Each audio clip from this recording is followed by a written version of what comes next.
So hello there, I'm Parth Sharma and my registration number is 19BCE0761 and I'm going to discuss the topic exception handling in Java in this video. So what are exceptions? An exception can be termed as an unwanted or unexpected event that occurs during the execution of a program and that disrupts the normal flow of the program's instructions. So an error is different from an exception. So an error indicates a problem that is a reasonable application should not try to catch, but the application will try to catch an exception. So we have exception handling in Java. So it's a mechanism to handle runtime errors such as class not found exception, IO exception, etc. So why do we use exception handling? The core advantage of exception handling is to maintain the normal flow to prevent the disruption of the flow of the program, which an exception can cause. So an exception normally disrupts the normal flow of the application. So to prevent it, we use exception handling in Java. So discussing the hierarchy of Java exception classes. So all the objects in Java exception class are hierarchy extended from the throwable superclass. The only instances of throwable superclass are indirectly thrown by the Java virtual machine or can be directly thrown via a throw statement. Additionally, only throwables can be caught via a catch statement. A throwable instance contains the current execution stack captured when the error exception occurs. It can also contain a message indicating the relevant error message. Lastly, for exception chains where one error causes another error to be thrown, a throwable can obtain a potential cause that is collected via the get cause method as well.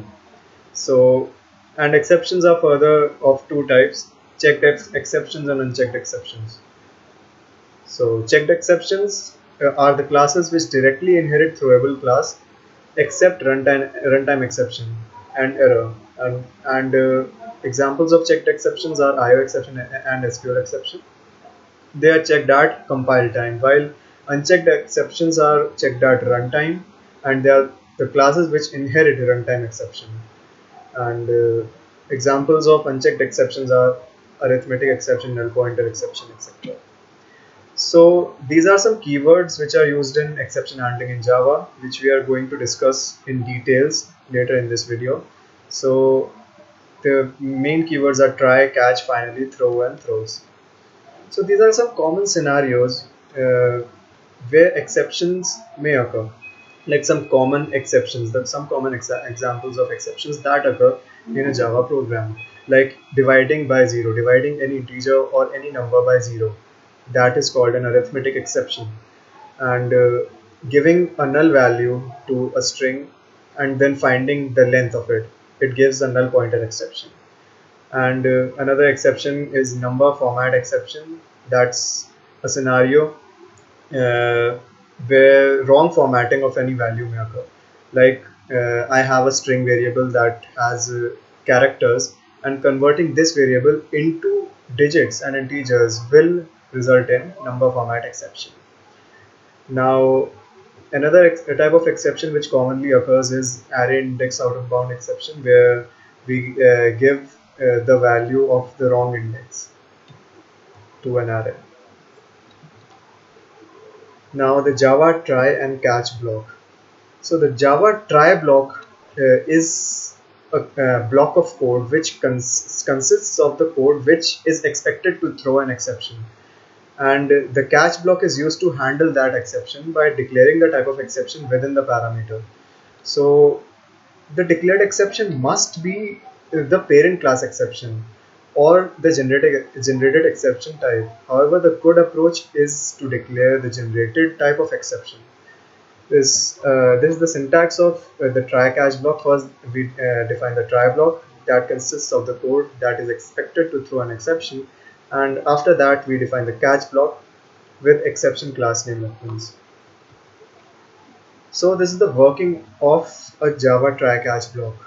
Here we are getting an arithmetic exception dividing by 0. So an object of this exception class is thrown. Now it is checked that the exception is handled or not. If yes, then the rest of the code is executed successfully, and if no, the Java JVM prints out the exception description, prints the stack trace, and terminates the program. Now, this is another advantage of using exception handling in Java.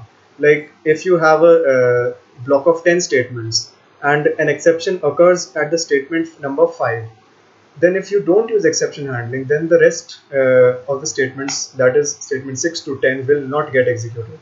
But with using exception handling, only the statement number 5 will not get executed, but the rest of the code will be, because that's the algorithm of exception handling in Java. That's how the try catch block works. So moving on to Java multi-catch block. So a try block can be followed by one or more catch blocks. So each catch block must contain a different exception handler. So if you have to perform different tasks at the occurrence of different exceptions, we use multi-catch block. Now there are some points to remember and some rules while using multi-catch block. So at a time only one exception occurs, and at a time only one catch block is executed, and all the catch blocks must be ordered from most specific to most general. That is, catch for arithmetic exception must come before catch for exception. Now we have nested try blocks. So a try block within a try block is known as a nested try block in Java. So why to use nested try blocks? Sometimes there are some situations where an error may occur or an exception may occur inside a try block, but inside a code of statements, but there is another error in some other part of the block. That is, sometimes situation may arise where a part of the block may cause an error and the entire block itself might cause another error. So in such cases, exception handlers have to be nested. So this is the syntax. We use a try statement inside a try statement. Now let's move on to finally block. Now the finally block is a block in exception handling which is always executed, whether the exception is thrown, irrespective of whether the exception is thrown or not, or the exception is handled or not. Finally block is always executed. So it, because it consists of some important code such as closing connection or stream, etc. So the Java finally block follows the try or catch block. It's written after the try and catch blocks. So this is the usage of finally block. There are some cases, many cases, in which finally blocks can be used. Like in the first case, we are not throwing any exception. Exception does not occur. In this example, we have the code with the class test finally block, and in this, in the main method, we have the try block, which does not throw any error. It's dividing 25 by 5, which is completely normal, and it's printing the data. So an exception does not occur in this case, but the block of code written inside the finally statement, the finally block, is executed. Now another case where exception occurs but is not handled, like dividing an integer by 0. So it will throw an arithmetic exception, but the exception we have mentioned in the catch block is null pointer exception. So the exception will simply not get handled. But here also the block of code in the finally block is executed. And in the third case, where exception occurs and is handled, like dividing by 0 and catching the arithmetic exception, the exception is handled and the finally block is also executed. So the finally block always gets executed. Now throw keyword. The throw keyword is used to explicitly throw an exception. We can throw either a checked or unchecked exceptions in Java using the throw keyword. It's mainly used to throw custom exception. So the syntax is throw and the exception name. Here in this example, we have a class test throw1, and in this we have a function validate, which checks if the age is less than 18 or not. If it's less than 18, then it prints not valid, and it throws new an arithmetic exception with the message not valid.